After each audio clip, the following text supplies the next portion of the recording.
নমস্কার, সুপ্রভাত। জি 24 ঘন্টা ডিজিটাল পেজে আবহাওয়ার সমস্ত আপডেট নিয়ে আমি অয়ন আপনাদের সঙ্গে। আচ্ছা, এটা কি আবহাওয়া বলুন তো? এটাকে আদৌ বসন্তের আবহাওয়া? উত্তর হচ্ছে না।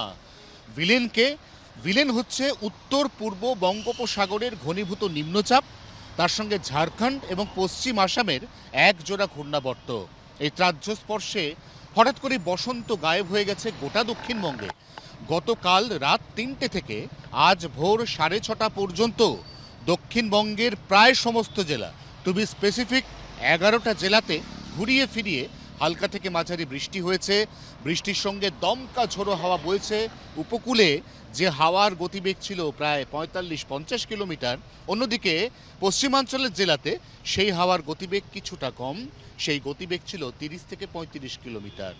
এখন প্রশ্ন, হঠাৎ করে আবহাওয়ারই ভোল বদল কেন? যে কোনো একটা সিস্টেম তৈরি হলে জলীয় বাষ্পের পরিমাণ বাড়ে। এখানে তো তিনটে সিস্টেম একসঙ্গে অকার করেছে, যার ফলে প্রচুর জলীয় বাষ্প এই গোটা দক্ষিণবঙ্গে বেড়েছে। জলীয় বাষ্প বাড়ার অর্থ দক্ষিণা বাতাসের দাপট কমেছে, তার বদলে পূবালি হাওয়ার দাপাদাপি চলছে। আকাশ সম্পূর্ণ মেঘলা। আজ সারাদিন দক্ষিণবঙ্গের প্রায় সমস্ত জেলায় দিনের সিংহভাগ সময় সম্পূর্ণ মেঘলা আকাশ, মাঝে মাঝে আংশিক মেঘলা আকাশ। আকাশ আংশিক বা সম্পূর্ণ মেঘলা যাই হোক, দিনের যে কোনো সময় বৃষ্টিপাতের পূর্বাভাস দিচ্ছে আলিপুর আবহাওয়া দপ্তর। কলকাতা শহরে গত 24 ঘন্টায় বা বলা ভালো রাত 3টে থেকে ভোর 5:30টার মধ্যে সার্বিকভাবে 8 মিলিমিটার বৃষ্টিপাত রেকর্ড হয়েছে, যার মধ্যে আলিপুর আবহাওয়া দপ্তর এখনো পর্যন্ত 6 মিলিমিটার বৃষ্টিপাত রেকর্ড করেছে।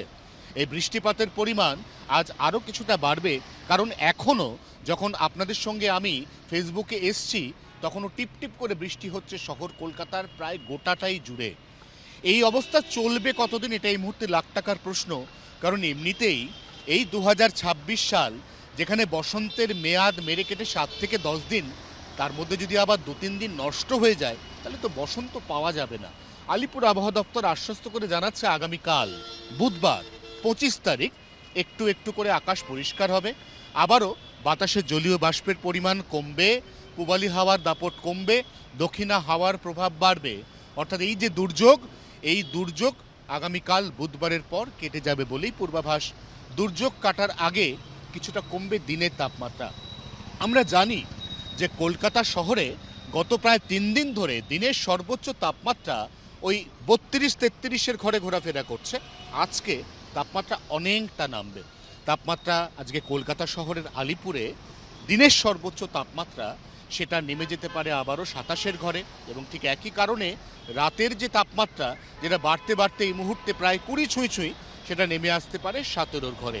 অতএব একদিকে বৃষ্টি যা বসন্তের আমেজকে কার্যত নষ্ট করে দিয়েছে, আবার সেই বৃষ্টির হাত ধরেই তীব্র গরমের হাত থেকে সাময়িক রেহাই। সব মিলিয়ে এই মিশ্র আবহাওয়া চলবে আগামীকাল বুধবার পর্যন্ত। 24 ঘন্টার জন্য ক্যামেরা অরিন্দমের সঙ্গে অয়ন, কলকাতা। বাংলার আওয়াজ, বাঙালির আবেগ, জি 24 ঘন্টা।